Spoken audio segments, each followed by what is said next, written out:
you may tell me, hey, Matt, like you're doing this thing wrong in your campaign. I see that as a sign of love. The opposite of love isn't hate. The opposite of love is apathy. And so I think shining a spotlight on our institutions, talking about what we're doing, figuring out how we get better, and holding ourselves accountable and improving is vitally important.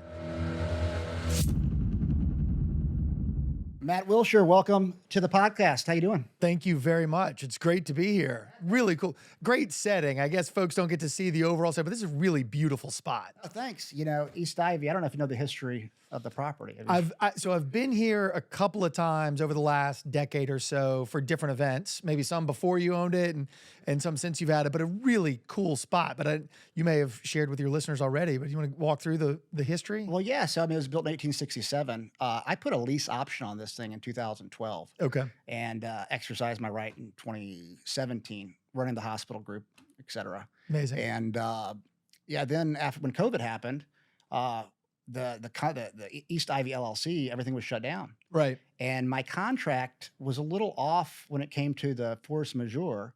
And so we had to pay all the brides back the deposits. Oh my gosh. And so the company was basically bankrupt. So I paid them all back personally. And I was like, I was in Mexico working. Right. I'm like, I don't want to do this anymore anyways. Yeah. And I was going to be moving back to Nashville full time. I still always consider myself in Nashville, but full time, afterwards. So yeah, we're just getting ready to do a big renovation as my house, and no more events, no more weddings.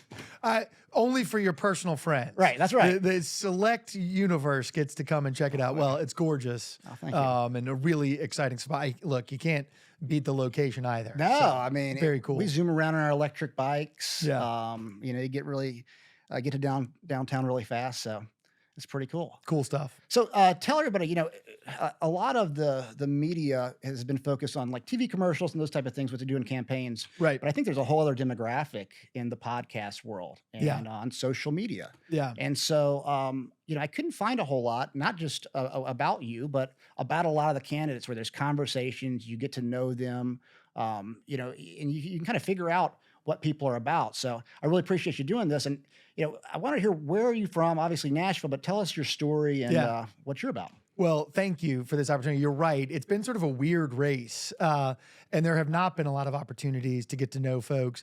In part, I think, because there's a dozen candidates running, and so it's just you're sort of frozen when you're choosing between three different kinds of bread. Like, you can make a decision. When there's a dozen kinds of bread, you almost get paralyzed. I think we've been subjected to a little bit of that in this race. But my story is a little bit different from some of the other folks. So I'm a Nashville native. Born and raised here, grew up. Actually went to middle school about a 9-iron from where we're sitting right now, Meg's Middle School. Went to Aiken Elementary, and then graduated from high school at Hume Fogg downtown. My parents weren't from Nashville, but moved here so my dad could go to law school. My mom was a professor at Fisk, and then at Vanderbilt, where she helped start the Women's Studies program. My dad ended up as a lawyer for the Legal Aid Society, which is like the public defender, but for civil cases instead of criminal cases. And so together, they helped start the very first neighborhood association. And that's not part of my story, that's their story. But I mention that because that really does inform sort of who I am, the values that they instilled in my sister Carrie and me. This idea of making sure that the city is a city that works for everybody, where everybody's got a fair shot, an equal shot. What you make of that shot is up to you. But I think for too long, it just felt like this city's not been a place where everyone had an equal shot at fulfilling their potential, like you have, and like some folks around this city certainly have. So after college, went away for college. After college, worked in the private sector for 15 years, a couple of years in San Francisco, 6 or 7 years in New York, and then back here for 6 or 7 years. And I loved that work, helping companies grow, financing businesses, enjoyed it. But once I moved back to Nashville, got more involved in the community. I was actually the president of the board of Hands On Nashville in 2010 when the May floods hit, which was a crazy time. And did that, and that inspired me to answer the call to public service. So about a year later, 2011, I joined the mayor's office, working on economic and community development. Did that for 8 years under 3 different mayors, and then moved to work at MDHA just down the street here. Their headquarters is over in Casey Homes. Worked there for 3 years on affordable housing. So that's the short version of my bio. Okay, I got a lot of when I hit on that. One thing that I like is that you went to public schools. Yeah. I went to public schools. Yeah. Go Bobcats. There you go. My parents, working class folks, and I see a lot of candidates that, and there's nothing wrong with private schools. Let me just say that. No. But when you go to public schools, there's a certain level of diversity, and I think that's important, especially for people to understand some of the more complex issues. If you are just going to a wealthy private school, you're around a lot of wealthy people. There's a lot of opportunity in that. Sure. But you might not completely understand what it's like. Sure. So kind of talk about that. Like, what do you think you got out of Nashville public schools now running for mayor? Yeah. And why should we really encourage others to go through that process too? Well, I mean, it's so complex. I don't want to just go on a 30-minute monologue, but a couple of points. So I mentioned that I went to Hume Fogg, and in some ways that's a little bit of a bubble too, right? But one of the fun things for me thinking about my time growing up is that I had friends who lived all over the county. And so I went and visited a church a couple of Sundays ago, and it's now a Baptist church. But I remember going there in Hermitage when it was a Church of Christ church. I went with my friend Danny Vaden. Shout out to Danny Vaden if he's listening here.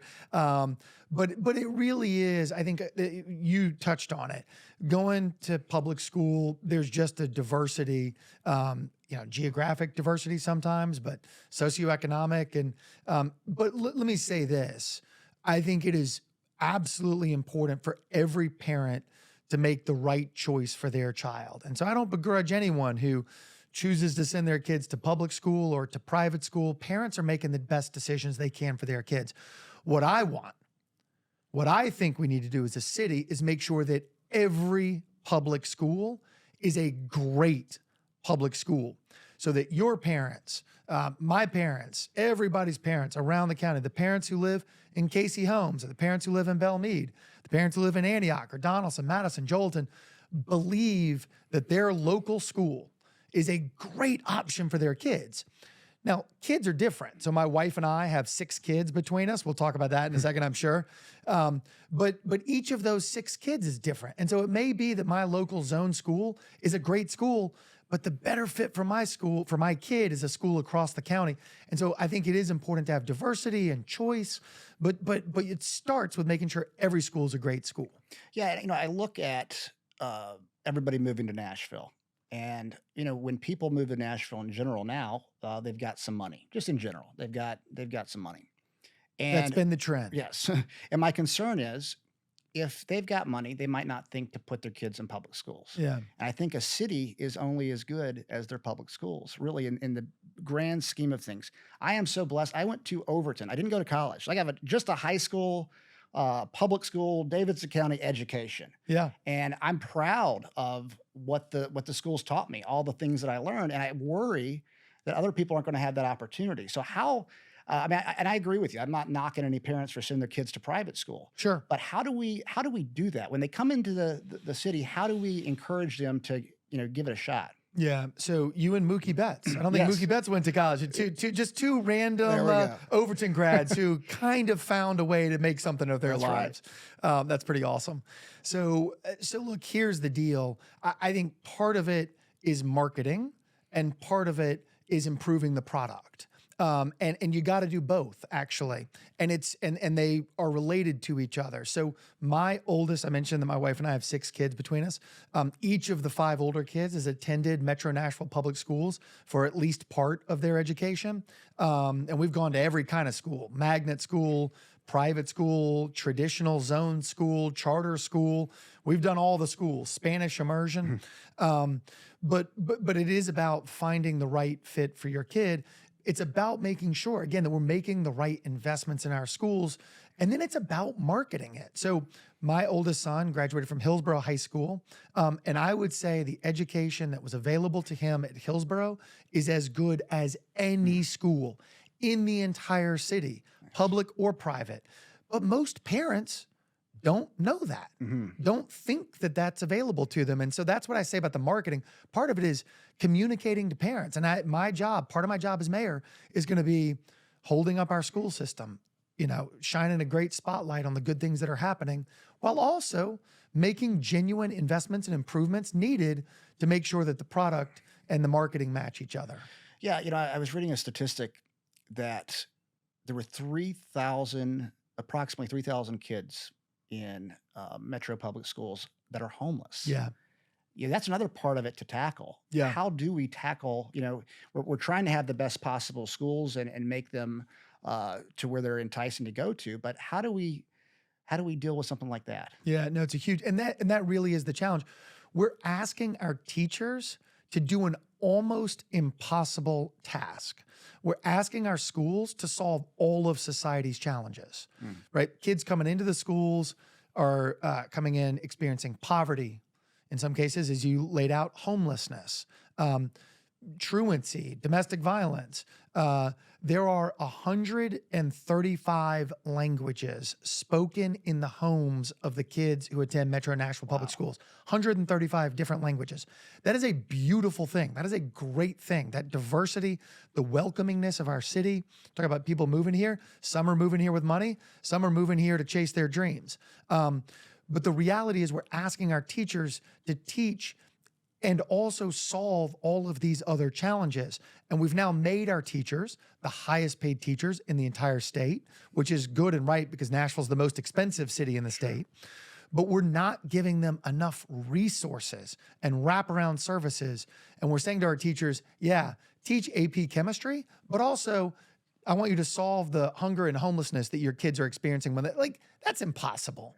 So we got to provide better resources, better services, so that we're not asking our teachers to solve all of society's problems. Yeah, I mean, we have the highest paid, teachers in the state. My argument would be we should shoot for the highest paid teachers in the country. Heck yeah. I mean, why? Like, how do we make Nashville the best in the country? The best for the teachers, the best for the city employees, the best for the citizens. Yeah. So, I mean, what's something that we can do, or what are some ideas that you have to where we can, bring in higher talent, which I would think would take more pay. That's part of those, it. And those type of things. Yeah. Look, I think people take jobs for two reasons broadly. One is pay, right? Are you fairly compensated for the work that you do? And the second reason is the psychic benefit. I'm gonna have to come up with a better phrase, but the reward, it's not benefits like health benefits. It's like the reward that you receive from doing that. We talk about this with our police officers. Police officers in many cases feel like they're under increased scrutiny. They're never gonna be the highest paid job. You can make a lot more money doing a lot of other stuff. But I think a lot of people say, look, I feel good about what I did today because I helped keep people safe. And it's the same with our teachers. Our teachers are, getting more pay now, but they are coming under such intense scrutiny because of the BS political, petty politics games that are getting played, that it's making a lot of people say, I'm out. I'm out. I wanted to enter this profession to help kids learn. And now you're telling me what books I can and can't read to my kids in the classroom. We gotta one, hold our teachers up in higher esteem. Two, give them the resources they need to be able to do the job we're asking them to do. And then three, it's about making sure that they're fairly paid for the work they do. Yeah, what do you think about that? As you're talking about, it's like the culture wars that are kind of going on, and it's going on with teachers. It's going on with police. Yeah. Those are tough jobs to have, and I think most of them are great overall. There's bad apples in every for sure field. But with the culture wars and the books, some people feel like certain books shouldn't be read to their children. Yeah. I personally think they have a right to not have certain books read if it's reasonable. For sure. But then there's the unreasonable part where you're just like, all books are bad that have, that say a certain thing. How do you find a balance as mayor, where you really build a bridge and bring some common sense rather than these culture war political arguments? Yeah, no, you hit the nail right on the head, right? The common sense, middle of the road stuff. And there have been a number of things that have happened over the course of the past year since I launched my campaign for mayor that have absolutely enraged me. but I have just bitten my tongue because I think, like, even though it would be politically popular to attack the state legislature, certainly in a city like Nashville, attacking the state legislature when they do some of the stuff that really upset me personally, like when you engage in that, that's not what a mayor's race is about. It's about finding common ground, doing the basics, taking care of picking up the trash, filling the potholes, while also working in complex areas like education and public safety to make sure that you're serving the citizens. And so I am really not interested in engaging in the partisan political battles. If I would, I'd run for the state senate or some Something other like seat.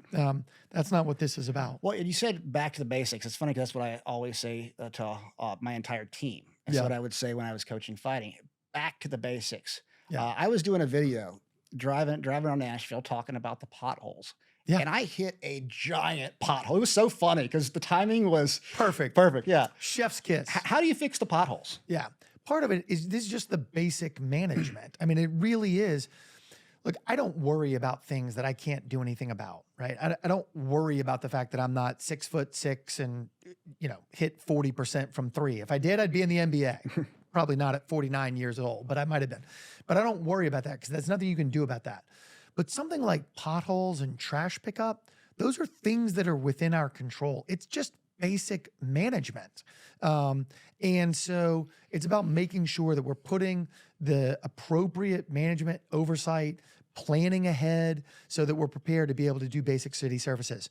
There are some complexities, some of the roads, and there's not a clear marker, but the mayor knows some of these roads, like West End, are actually state routes. Oh, yeah. 8th Avenue, state route. So some of them, we need a stronger partnership with the state to make sure that we're working collaboratively, because there isn't a Democrat or a Republican way to repave 8th Avenue. No. It's just about getting along and getting this basic stuff done right. Well, one of my best friends growing up works for TDOT, and every time I hit a pothole, now I call him too. I'm like, is this the state or is this the city? Right. But no, you know it. We're talking about it, and there does need to be a better relationship, it seems, with the city and the state. That's not a partisan thing. It's just like a basic common sense thing to fix the potholes. Because honestly, I'm tired of it. Yeah. It's ridiculous. In Tijuana has better roads in many places than Nashville. Come on. It's wild. And we've got to do better than that. Yeah. So, yeah. Make Nashville as good as Tijuana. You wouldn't have thought that's what we need to be saying on roads. Yeah. It's wild. I travel a lot, and I look at the roads and I'm like, this is ridiculous. If a mayor were to run on, I'm going to fix the potholes, everybody would vote for him. Well, I hope you're right, because it was the first thing on my website was back to basics, picking up the trash, filling the potholes, taking care of the basics. That stuff drives me nuts. Talk about the trash, because why doesn't the trash sometimes get picked up? Yeah, so the honest answer is we just weren't managing it very well. So some of the trash pickup in Nashville had been outsourced to another company, and that company ran into financial trouble. The city wasn't providing adequate oversight or supervision. And so then they got into trouble. They couldn't do what they were supposed to do. COVID hit. We weren't able to get the parts to repair trucks that were broken down, but we had just let trucks get broken down. We hadn't done the proper maintenance. I mean, it's a whole series of things that, again, are just about basic management and supervision. And, let's make sure that we have enough staff. Let's make sure that we have spare parts.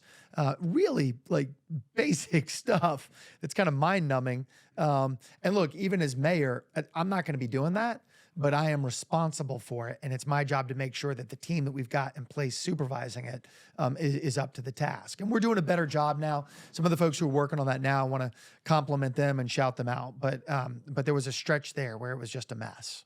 Let's talk about trash downtown. Yeah. When I go downtown at night, I actually love the way Nashville's growing. Yeah. I've enjoyed people coming to our city. Yeah. And just all the tourism and stuff that brings. Yeah. I love music. A lot of my friends are musicians in Nashville. I was enjoying Broadway way before anybody was here. Right. That said, now it is a little while, not necessarily my style to go downtown. Sure. I understand the draw, but when I am down there, it smells. Yeah. And I don't want downtown to turn into New Orleans, where it's considered dirty. Yeah. One of the issues that I've seen is the trash trucks, when they put the trash in, the water and the goop is Streams out the back. streams out. Yeah. So there's got to be something we can do about that to make sure that doesn't happen. Do you have any ideas? Have you heard about this? Yeah, no, I not only have heard about it, I've seen Seen it. it too. Seen it myself firsthand. So there's an entity called the Nashville Downtown Partnership that is a sort of public-private partnership that the guys walking around, guys and gals walking around downtown in the yellow shirts, the ambassadors, those are Nashville Downtown Partnership folks who are just keeping an eye on safety and cleanliness and providing wayfinding to tourists. And so the Nashville Downtown Partnership has made some good investments in, they power wash off graffiti. They help do some of the cleanliness. And I think we need to make sure that they're keeping up with all the responsibilities that they've got downtown. And then on the trash and the trash trucks, we need to do a much better job on just spraying the roads off, making sure it's clean, because it's critical to our success, right? Is it in a city, in a state with no income tax, we need tourism dollars in order to maintain economic success. But there's got to be a healthy balance, living downtown, working downtown, and playing downtown. Yeah, I mean, kind of the opposite of what you're saying in a way is what Freddie O'Connell, he tweeted out, I believe today, going after Steve Smith. And, people can say whatever they want about Steve, but he did help build that Broadway area that is causing the economic boom. Tootsie's is legendary. He's got a few other bars down there. I mean, what do you think about, basically sound ordinances and those type of things downtown, like as my understanding has been proposed? Yeah. I mean, I think this really is this idea of balance. And I hated to see this political, petty, personal attacks back and forth. It's just not what we need to be doing as a city. I think it is absolutely a good idea to talk about the issues, the substantive issues, things like trash pickup, and some of the issues that you raised, sound ordinances and other sorts of things. I think it is, again, it's about having a balance. Like the tourism industry, the hospitality industry broadly, employs 70,000 Nashvillians. And it is absolutely vital. But it's about making sure that we have a healthy balance. And some of the folks involved in the tourism industry have been the first ones to stand up and say, look, we need safer streets. We need cleaner community. And it's about the private sector doing its part, the city partnering and doing its part. And I think we need to make sure that Nashville remains an attractive place for folks to visit, folks to live, and folks to work. And that is the hard work. And when you get into petty political posturing and back and forth, just makes that work that much harder. Yeah, I agree with that. But at the same time, I think that politicians, and Freddie is a politician, politicians take advantage of those things too. They do. And so he's put himself in this situation. My concern is that you're a nice guy, he's taking advantage of it. And, it seems like nobody else is saying, wait a second, this is my position on this. This is why I don't like the petty fighting back and forth, but this is what I'm going to do better. Or like, what is your opposite solution of what Freddie O'Connell's talking about? Well, look, let me just say this. I talked earlier about biting my tongue on some of the actions that the state legislature's taken. I am going to bite my tongue on this as well and talk substantively about the issues. Freddie is a friend of mine. He's a good man. But I do think specifically on sound ordinances, I think we got to have better partnership. There's been a number of instances where the city has imposed things meaning to do well. I'll give you another example. The pedal taverns. There were a whole series of people were upset about pedal taverns. There were a whole series of rules and regulations that were imposed. And a month later, they had to repeal most of them because half of them were unenforceable and the other half were unconstitutional. You've got to be smart, and you got to start by building community stakeholder support. And so I think it is not the right idea to come in and just out of the blue impose a bunch of things on people without sitting down and talking to them first, understanding what's going on, and then crafting real solutions. That's hard work. But you're right. Politicians seem to take swipes. And trust me, I've been on the receiving end of a number of those, and I've just chosen to ignore it. And if that means I lose the race, I'm going to lose the race and hold my head up high. But I think Nashvillians are really hungry for that. I think Nashvillians are hungry for someone who's going to tell them the truth. They're hungry for someone who's going to say, yeah, this is really where it is. The Tennessee Titans football stadium deal is another example. Very unpopular politically. And some folks jumped on that train of dumping on the thing that's politically unpopular. You know what the reality is? That Titans deal, if we didn't do the deal, I'm opposed to subsidies for sports billionaires, but we had a choice: build a new stadium or repair Nissan Stadium. And repair Nissan Stadium would cost more than $1 billion. More than $1 billion. And the only source of funding for that are your property taxes and your sales taxes. And I'd rather your property taxes and sales taxes go to schools and sidewalks and stormwater improvement instead of going to repair Nissan Stadium. But that's not the politically popular thing. I've just chosen the politically unpopular thing because it's the right thing for our city. Yeah, and I want to talk about the whole East Bank development and all that stuff. I am interested. I don't even know what the sound issues are. What are they suggesting we control sound for down the decibels downtown, I guess? What is that? Yeah, I think the concern, and I'm not super well versed. You know, Freddie is the councilman for downtown, so I'm sure he's been dealing with this for the last 8 years that he's been the councilman representing downtown. But I think the concern is that businesses and residents, there's a tension there. Now, if you live downtown, you certainly know the place that you're living in, but there are at times instances where, you know, bars are competing to get folks to come into their establishment. Totally understandable. They're acting the way they should. And so they raise the music a little bit. Hey, you want to come in here? Well, then the next door one raises their music a little bit. And so I think there's a concern about, you know, is it getting too noisy? And is that an issue? And how do we do that in a fair way that still creates a fun environment, but doesn't become overwhelming for folks? I think that's the tension. But to be perfectly honest, I don't want to get into all the details because I'm not well versed on it. This is just what I've heard from the conversations. Yeah, and you know, this is one of those conversations that I think is super important because it impacts the city so much. Yeah.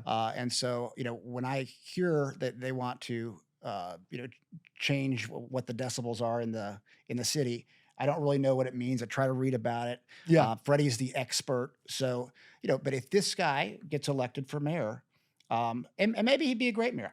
I don't know that. But, you know, at least explain, like, now it's a public debate. Yeah. Now the city needs to have this debate. As people who grew up in Nashville, we need to know what's going on because, you know, I actually love it. I love what's happened to the city. I think we can do some really smart things to make it better. But whenever a government official wants to come in and change laws that is impacting 70,000 jobs, it better be a conversation with the entire city. Yeah. So that's why, you know, I'm going to be digging in, not necessarily in this conversation, but because I want to find out what's going on. I might ask you again. No, great. And I'd love to come back on again and chat about it some more. I mean, I think it is important. I think getting, you know, folks involved is awesome. That is a great thing. So thank you for stepping up to get involved and you know, figure out what the right answer is. Well, and that's one of the things in the communities, because my experience has been, I've been so busy working. Yeah. Sounds like sometimes the loudest neighbors. I'm like, I wish I had squeaky time. wheels. And so, you know, I wonder how many squeaky wheels we got. And there's, I mean, it's good for community involvement. We need that. We need those squeaky wheels. Sure. But we also need some, you know, reasonable conversations and thinking within those squeaky wheels, so the mob, you know, doesn't take over. I got attacked by the mob when I first got this place, and I went to a neighborhood meeting, and I'm friends with a lot of the neighbors now. Yeah. But I went to the neighborhood meeting, and it was like pitchforks. Yeah. I didn't know what had happened before.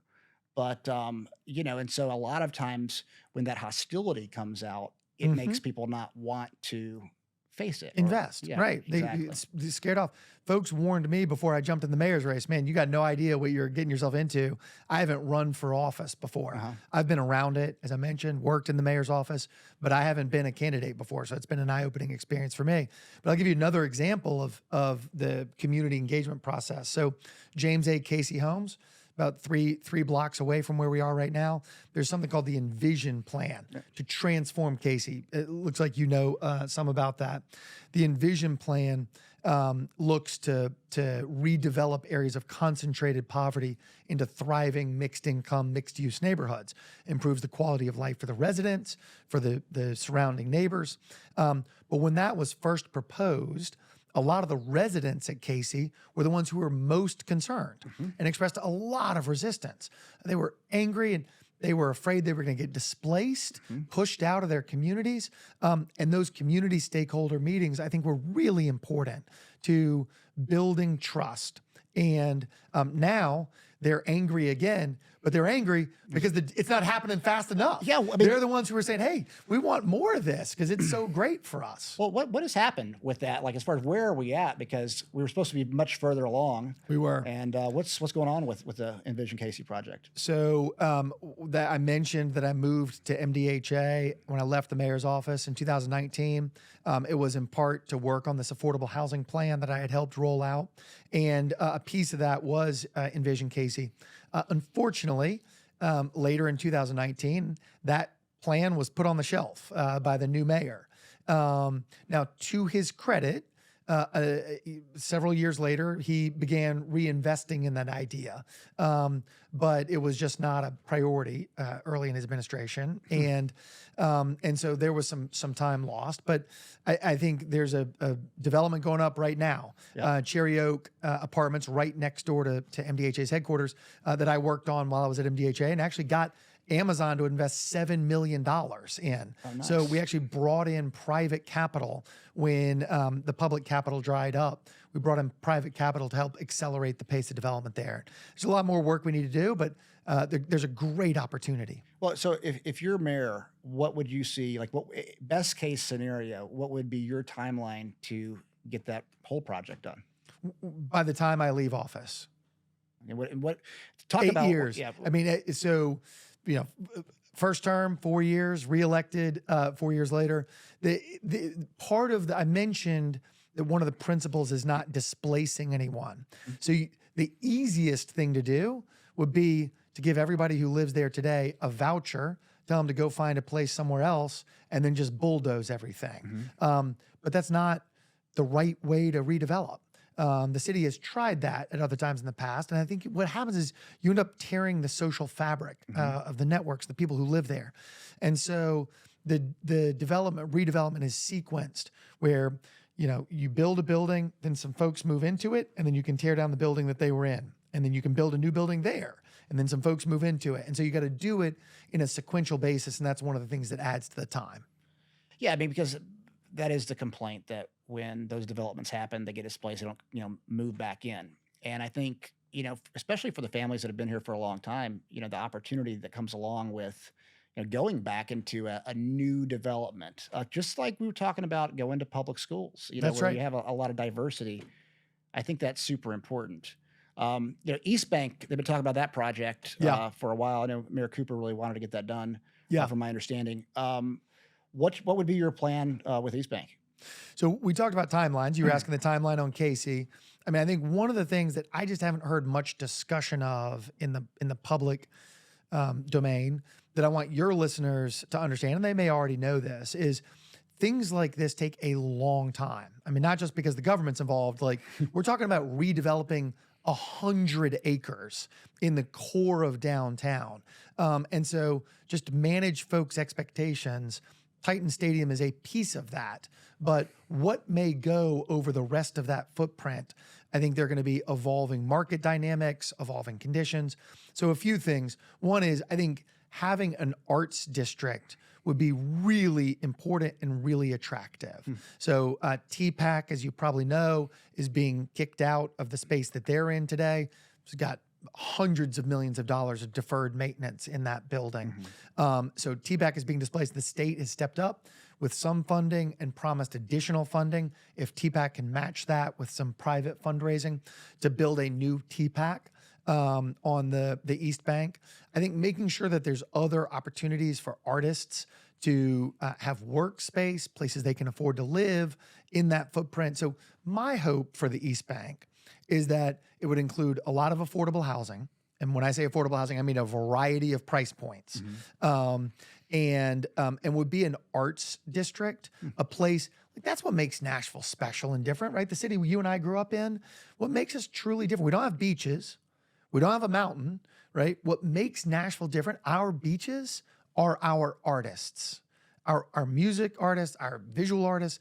That's what makes Nashville different. We need to make sure that as the city is growing and developing and changing, that it still remains a place that artists can and want to move to. And so I think that's the vision that I have for the East Bank. So a place that locals feel like is their place to be. I love that. I love that. Yeah, the affordable housing, and I was going to ask you a very basic question because I hear the term a lot. Yeah. But I want to get into the artist thing too, because a lot of my friends are artists, and some of them have made it big now. Sure. But a lot of them haven't. Right. And so probably more haven't than not. Pursuing their art, Yeah. struggling. How do you really, create, because if Nashville loses the music, another issue I have over on Music Row, like I see these buildings being torn down and it breaks my heart. I mean, we can't sell the soul of our city. Yeah. And music is, to me, one of the big pieces of the soul 100%. of the city.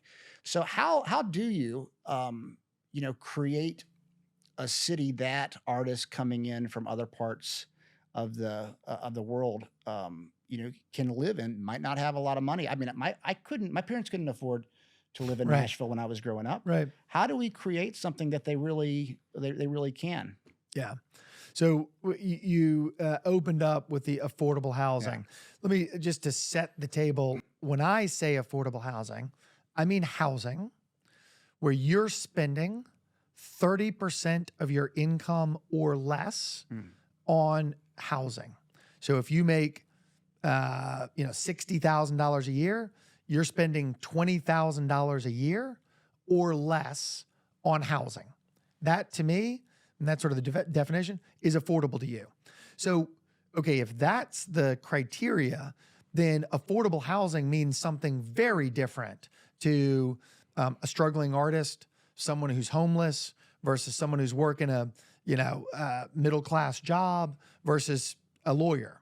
But each of them wants to have housing that they can afford. And so I say that, which probably adds to the complexity of all this, but there are different tools that we need to use to build each of those houses, different financial tools, and different ways. And I, I've got the experience. I've done it. I've worked in the trenches on affordable housing, creating over 4,000 units of affordable housing in just 3 years that I was at MDHA. We're using a variety of different tools. At Casey, 500 units at Casey, but 3,500 units around the county. And we got to use a whole bunch of different tools to make that happen for Nashvillians. And that's critical to your point, just tying it all together. Yeah. If artists can't afford to be here, artists are going to stop moving here. Yep. And then we lose the soul of the city, as you said. Yeah. I mean, it seems common sense. Yeah. And I think a lot of times, the shiny object, the shiny dollar of, the city's growing, and which I love the growth. But I think that, if we sell the soul of the city, we don't have anything.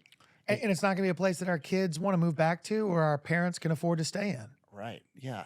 I mean, what are some of the tools? You talk about tools. What are tools that we can use as a city, if you're a mayor, that can bring on affordable housing? Well, this is where the nerdiest of your listeners will really start to perk up their ears. I'm not going to go into details on any of these unless you really want me to, but sure. Essentially, public housing around Nashville, the operating cost of the housing, like the money that you've got to spend to heat the buildings, to repair the buildings. There are another 1,000 units of public housing that the federal government will pay us the operating dollars on if we just build the housing. So for folks who are homeless today or making very little money, They need those units, those 1,000 units, because they're not making enough money. Even if we were able to build houses really cheaply, you can't build them cheap enough to make the mortgage low enough to help somebody who's making $12,000 or $15,000 a year. Right. You just can't. The math doesn't work. If you're making $12,000 a year, 30% of that is what is it? $3,600 a year divided by 12 months, $300 a month. Tough to have a $300 a month mortgage. Right. So you have to find. I hope I did all that math right. But anyway, yeah, one of your listeners will check me on this. But you need housing like that.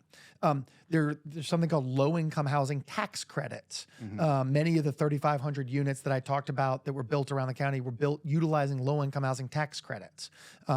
That's best suited for folks who are making 60% of area median income.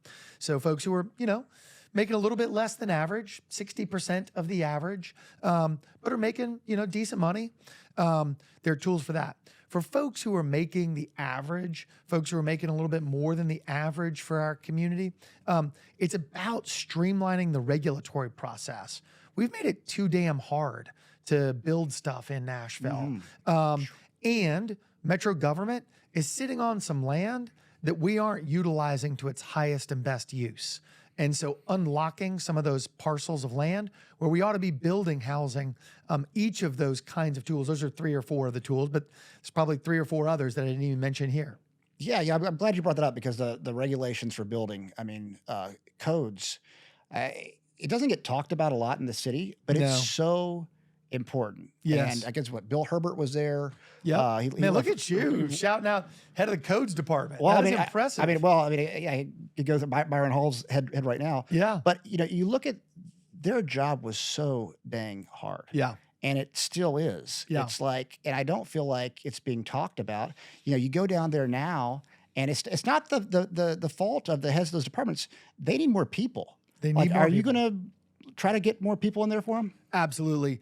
Not just more people, but there's been a real brain drain. You mentioned Bill, John Michael, who was the zoning administrator. There's been a whole series of folks who have left public service in part because of this issue that we talked about earlier. One is pay, and 2 is the reward that you get from doing your job. And there wasn't good enough leadership and appreciation of Metro employees. And I think, a lot of them have told me, I'm not saying John Michael or Sure. Bill Herbert specifically, I'll leave them out, but other folks who've left Metro said, man, it just felt like we were getting beaten up for doing our jobs. And there needs to be a lot more appreciation, pat on the back. Here we go. Let's go team, like anybody else would want from their job. And there wasn't enough of that. And there will be when I'm mayor. Yeah. So, I guess you would be a pro-business mayor. For sure. Yeah. So, and when people look at the other candidates, I know you don't want to go at other candidates, which is fine. But when people look at other candidates, some of them to me are not. Talk about what being a pro-business mayor in the city means and how you balance it with doing also the right thing for the entire community. Yeah. Look, the good news is being a pro-business mayor, which I would say Carl Dean was, which I would say Phil Bredesen was. And I think, there are a number of the other mayors. Bill Purcell, I'm not sure most folks would characterize him as, that wouldn't be the first thing. They'd say he's the neighborhood mayor. But he did a lot. There was a lot of great economic expansion that happened when Bill was mayor, Purcell. And so it is about having a strong business environment for really, there are a lot of reasons, but there are 2 that are most important to me. First is Carl Dean always said, there is no government program as good as helping somebody get a job. You really want to improve somebody's life? Help them get a job, right? When someone's got a job, the sense of pride and achievement, the opportunity to help their family improve, that's an important thing. That comes from having a pro-business environment where folks feel like there isn't a bunch of roadblocks and red tape to them trying to start a business or grow a business. So that's the first reason I think it's important to be pro-business. And the second reason is that actually generates revenue for our city. Half of the city budget is from property taxes. About 20, 22% is from sales taxes, and the balance is from transfers from the state government, from the federal government, and then fees and fines that the city collects, parking tickets and vehicle registration fees. But half of the revenue comes from property taxes. Well, if we aren't building buildings, then we're not growing our tax base. And so it's about doing it in a way that is respectful of communities and neighborhoods. Like we let businesses close too many streets when they're building a building. We need to hold them accountable. Say, all right, look, yes, we want you to build a building, but you got to make sure the sidewalks stay open. Got to make sure the lanes of traffic stay open. It's hard enough to get around Nashville. Again, it's this idea of balance, and it's not easy. Doesn't come with slogans. It just comes with the hard work of doing business well for the city. Yeah, I mean, it is a balance, overall where the traffic issues do get pretty crazy when they're in the building. We should hold them accountable. I also look at some of the tax breaks some of the different buildings downtown, receive, and I understand there's a reason, there's incentives, and the city grew because of certain tax breaks. But I also think that if you don't watch it and you get government too involved with the corporations, you'll have a corporatocracy, which we may have right now in the United States. Yeah. So, how would you balance, giving incentives but not giving too much? Yeah. I think different tools are appropriate for different times. So when I started in the mayor's office, the unemployment rate was over 8%, as I mentioned. And in that environment, I just hear Carl Dean's words. There's no government program as good as helping somebody get a job. But when unemployment's at 2 or 3%, or even maybe 4%, you don't need to be pouring gasoline on the fire. There's no reason to be offering incentives out to folks to get them to move here. So I think there are different tools that are appropriate for different times. And I think what's most important, and the way you make that decision is Nashville better off? In each opportunity that we have in front of us? Are the citizens of Nashville, the people who built this city, the people who live here, are they better off if this happens or not?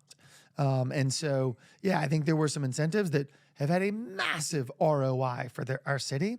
And there are other times where we rightly said, no, we're not going to do that now. We don't need to provide an incentive. Sure. And some of those companies came, and there were some opportunities we missed out on. And companies that chose not to move here because the city wasn't more aggressive with incentives, and that's okay. Look, you're not going to get back. This is a second baseball reference back to Mookie Betts. You're not gonna hit every pitch, but you got to do a good job. So, yeah, it's just it's a balance, and it's about trust too. People need to be able to trust the government that you're doing a good job. And if you get out of whack, out of balance, people stop trusting the government, and that's when things really go downhill. Well, and there's really not a lot of trust in the government overall right now in society. I think at the city level, it's really where it starts. Yes. I mean, that's the community, and you can bring it back the quickest. Absolutely. Right now, if we're to talk about national political issues, like what do you do? I don't know. It's like, how do you build the bridges? How do you get people back to actually having conversations? But at the city level, I feel like you can make that bigger impact because we're a community, and word gets around, quicker per se. Absolutely. And those type of things. I think you're exactly right. And you've hit on the most critical thing. Look, it's not just in government, although I think it's certainly true in government, that there's just a lack of trust in large institutions right now.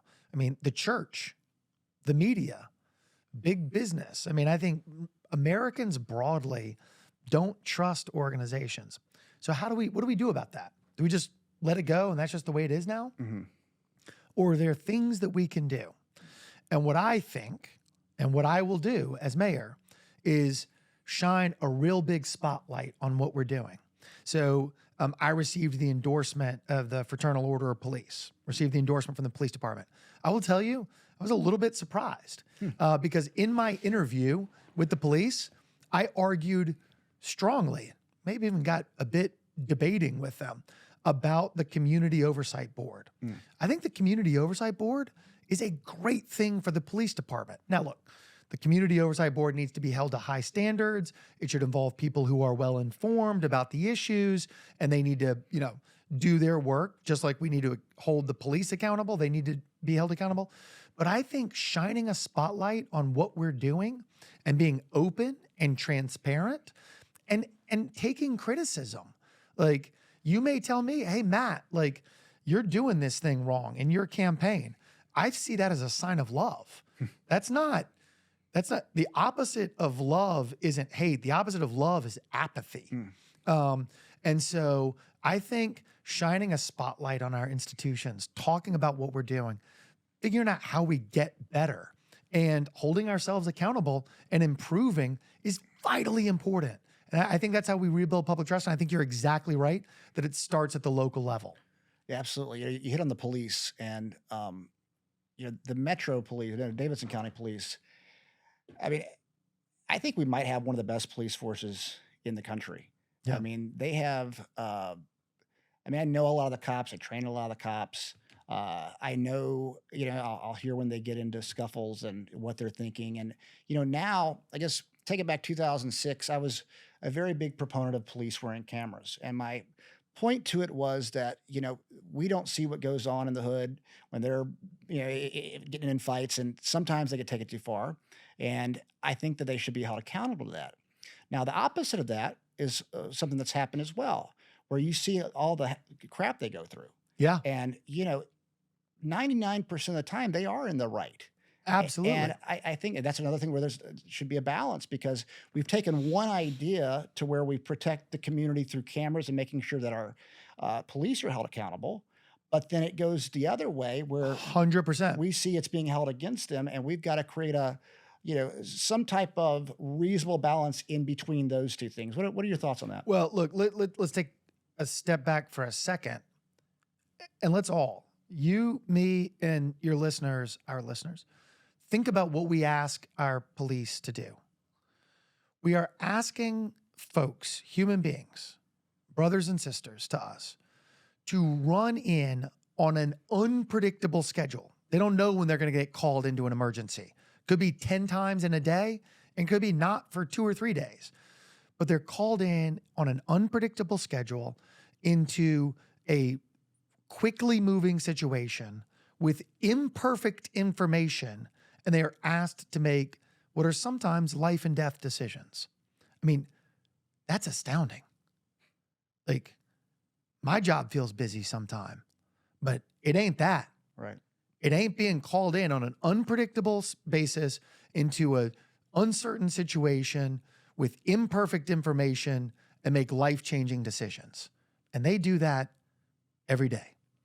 So acknowledging that that's what happens, I think it is reasonable to say, yeah, we should have body-worn cameras. I think that's a great development, so that, exactly as you said, the police can be held accountable, but mostly the citizens can be held accountable too. Like, we should all just be open and transparent about it. Yeah. And it's not about gotcha. It's about, hey, okay, here's what happened. Like, let's learn how we can be better. And there are certainly some really tragic situations that have occurred. And there are folks who make some bad mistakes sometimes. And I will just say, when folks make mistakes, they need to be held accountable. When I make mistakes, I should be held accountable. But I think it's also important to hold up in the highest regard the people who every day put their lives on their lines to protect us. And I think it is an incredible thing that these folks do. No, I'm glad you said that, because it's some people are afraid to say that nowadays for whatever reason, and that's I agree with you. I think they're putting their lives on the line, and they don't get enough credit, in many situations. What do you think? Moving on to about the transportation issues that we're dealing with in Nashville right now. What do you see the problems in the transportation, and what would you do as mayor? So these are, I feel like a broken record. These are all very complex, and I want to try and keep it interesting. I'm going to put this into 2 categories. One is with the transit infrastructure that we have today, the roads, the Music City Star, is traffic moving through that network as efficiently as possible? And the answer to that is no, it is not. We have not synchronized our traffic lights in 10 years or more. We don't have interactive, responsive light signals. So you may be sitting at a light for, a minute with no traffic going the opposite direction, and then you move to the next light and sit at that one for a minute. That drives me nuts. And so we should have, we're going to need to make some investments to have a traffic network operation management center, and make investments to improve the throughput of the infrastructure we have today. It's also making some investments in our bus system to have a better bus system. So those are operational improvements to improve the throughput of what we have today. Longer term, we need to make some investments in a mass transit system. And I've talked from the beginning of my campaign about the first investment that we should make. I don't know, have you ever been to Denver? I have. Been to Denver? I think the Denver airport's located somewhere in Kansas. I'm not sure where it is. It's a giant airport. Way out side of town. But the mass transit, the light rail that they've got from the Denver airport to downtown Denver is fantastic. And the advantage that we have is that our airport is located 7 miles from downtown. And so we ought to have mass transit from the airport to downtown along Murfreesboro Pike. We're not actually doing that for the tourist, although it will be great to pull traffic off of I-24, to pull traffic off of I-40 so that Nashvillians can get through those routes better. But the real benefit of doing that is that we can build affordable housing where you're spending 30% of your income or less, affordable housing along a redeveloped Murfreesboro Pike. So that folks who work downtown, you talked about hospitality folks, musicians, folks who work downtown can get to work without having to pay $40 or $50 for parking. So the opportunity to do this, the other advantage we have is that because the 55 Murfreesboro is the highest ridership bus line that we have today, we can get the federal government to pay for 60 or 70% of the cost of it. So let's build the beginnings of a transit skeleton, and let's start by investing there. It's a cost-effective investment for the city to make to begin to build a transit network. Yeah. So, with the transit, we talk about light rails, and I guess the project, I don't even know how many, 8 years ago or so, was talking about putting a bus lane in the middle of the city. I forget what that was called, maybe a lot longer. My thought's a little different. And what are things going to look like in 15 or 20 years? And, to me, when I hear trains, and I'm not saying we shouldn't do a light rail there. I mean, that's a good idea. But when I hear trains and when I hear buses, I'm like, weren't there trains like 100 years ago? Yeah. I mean, buses, that's at least 70 years old. Right. How do we build a city of the future, though? Yeah. Like, it's a great question. And let me add a couple of things there. I think you're exactly right. That's what we need to make sort of cost-effective investments in a transit network. So the AMP was what was proposed in 2012, 2013. Yeah, like 10 years ago. And then the big one, depending upon how you characterize it, the $5 billion investment or the $9 billion investment was 2018. That was Let's Move Nashville. And that was the one where there were sort of 5 different light rail and bus rapid transit and a bunch of different things. So part of the issue is that Nashville still has a relatively low residential density. We just aren't a very dense city. The population density of Nashville is about 1,400 people per square mile. Just that number won't mean much to very many people, but by contrast, Madrid is 14,000 people per square mile. I know Madrid off the top of my head because someone was saying we should build a transit system like Madrid's transit system. And I was like, I wonder what the population density of Madrid is. I was like, it's 14,000 people per square mile, 10 times Nashville. What makes sense as Madrid is not going to make sense in Nashville. We need to build something that makes sense for us today, but to your point, also for the city of the future. And I personally really hope autonomous vehicles work out. Yeah. And if they do, everything changes. Yeah, well, right? Everything changes. They're going to work out. Yeah. I mean, there's no doubt about it. 10 years from now, they should be fully, there's no statistics about it, but 10 years, fully functional. I mean, AI is hitting a level of spitting out information. Elon is very, very far ahead of everybody else when it comes to that. His cars, I mean, he's gotten some heat, but it's pretty much, it's almost there. So 10 Yeah. years, let's say it happens while you're mayor. Yeah. Like, how do you act quickly? It's going to be massive. I mean, I hope that's right. I think there are going to be some impediments. Now we're getting super wonky here. I mean, insurance, like what happens if an autonomous vehicle that's not being driven by anyone, runs into another vehicle? Who's responsible? What's the insurance? What's the regulatory framework? I think you're right. The technology is moving rapidly. How the regulatory framework matches it, while we have human-driven vehicles and autonomous vehicles on the road at the same time, I think there's going to be a lot of complexity we have to work through. But whenever it happens, and I agree with you, I think it will at some point, it will massively change the way we function as a society. We won't need parking garages anymore. I mean, think about every office building that's built with a couple thousand parking spaces in it. Like, we will need to repurpose that space. We only use our vehicles 4% of the time. 96% of the day, a vehicle is parked somewhere. But if we have autonomous vehicles, like, it doesn't park. Like, I call a, rideshare app, Lyft or Uber or whatever the equivalent is in the time, and a vehicle pulls up and I get in and it takes me where I need to go. And then I get out and it goes and it picks up someone else. Like, literally, we'll need some parking garages, but many fewer. That will rapidly change the built environment. The interstates, we say we don't have enough roads today. When fully autonomous vehicles come into existence, we have more than enough roadway infrastructure. Yeah. Because they're just going to move better and faster. Yeah. There won't be accidents. 30,000 people, 35,000 people die every year in traffic accidents. Like, there won't be drunk driving. It'll be computers. So it will radically change the way we function as a society, and it will significantly alter the built environment in Nashville. So I'm not predicting it's going to happen in the next 8 years. But if it does, and as we see that coming on the horizon, we're going to need to make some significant adjustments to how we function as a city. Yeah. It will change a lot of things. I think it'd be great if Nashville was a forward thinking city when Agreed. it came to that.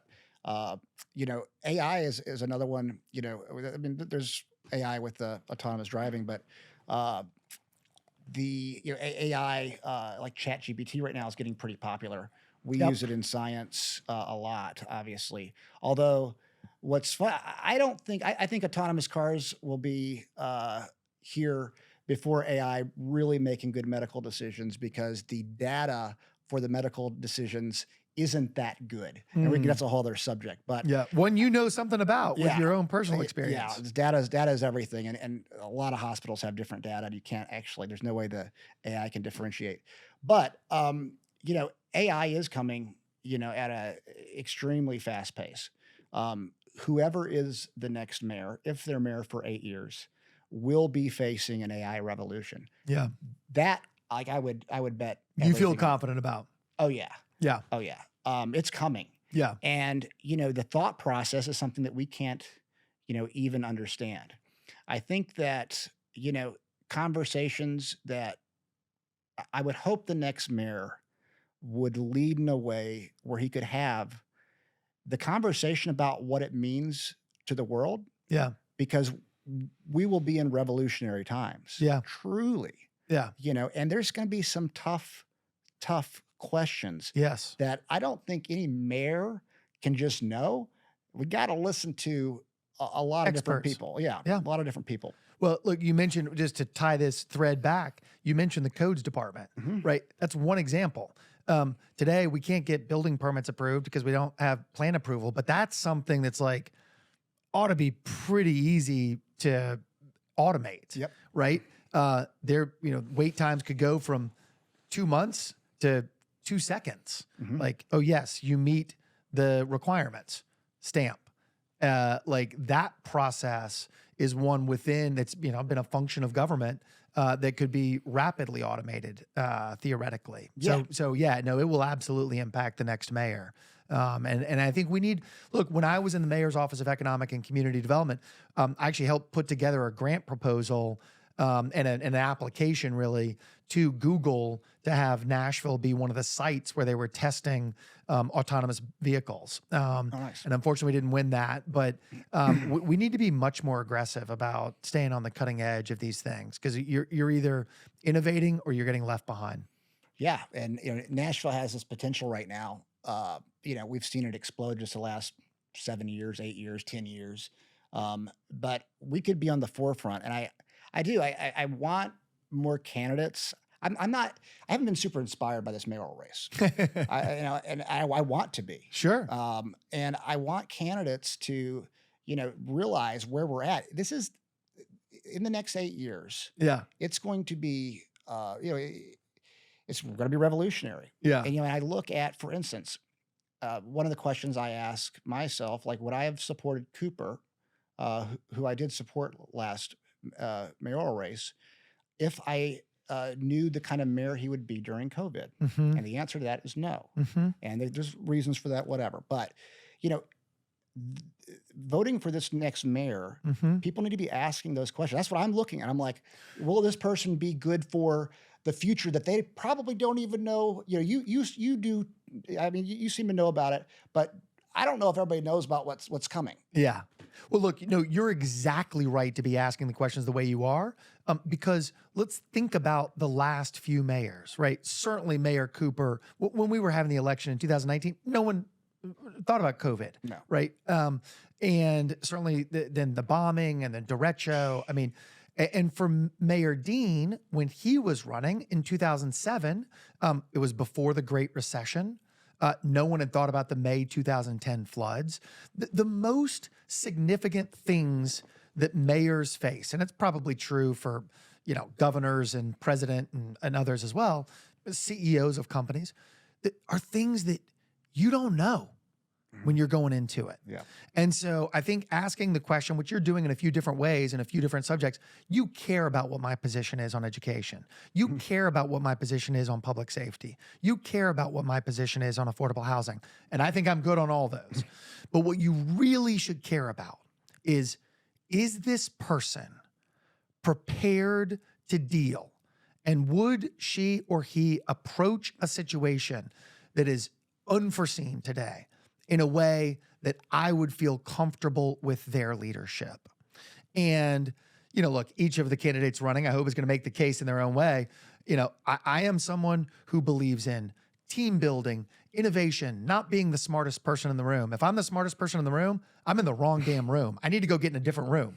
And I think it's about finding people who are going to be able to build a team, take ideas, get constructive criticism, and be able to publicly communicate, because I think that's an important part of it.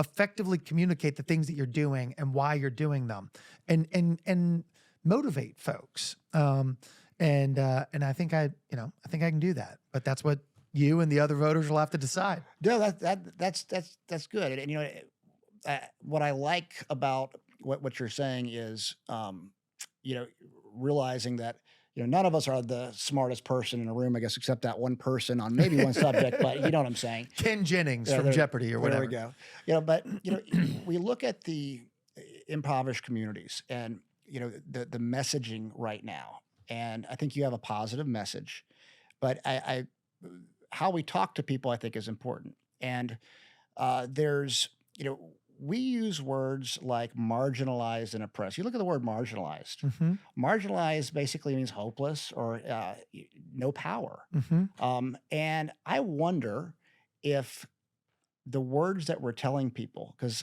thoughts are things. Mm-hmm. We are what Words we think matter. we are. Words matter. And I wonder if there's other language that could be used than that. Yeah. Because to me, it puts them down, and I don't want to give a hand out. I want to give a hand up. What's your position on that? There's a quote, I think it was maybe a George Bush quote, and it was the soft bigotry of low expectations. I think that's the quote. Someone will Google it while we're on the show here. But that is something that I really subscribe to, that people live up to the expectations that we set for them. And there are certainly outstanding, exceptional people. You and I'm not just saying this because I'm on your show, you are an exceptional person. You have done an exceptional thing in a couple of different areas, with the MMA business, with the hospital. People are always there are going to be people who do exceptional things. But I very strongly believe that each of us lives up to the expectations we set for ourselves and the expectations that others set for us. And I suspect, I don't know, that some combination of you, your parents said, yeah, you can go do stuff. And you were dumb enough to believe that you could go do something totally absurd. Yeah. Like, who goes and buys a closed hospital in another country? Like, that's insane, man. But the things that motivate me are giving everyone that belief and self-confidence. And not that everyone needs to go do some crazy outlandish thing. I think it's awesome when someone's belief in themselves is like, you know what? I can be a really great husband, and I'm going to be home for dinner every day at 5:30. And I'm going to be truly curious about my kid's life. And I'm going to be the best member of my church or baseball team, whatever it is. My point is not about the thing itself.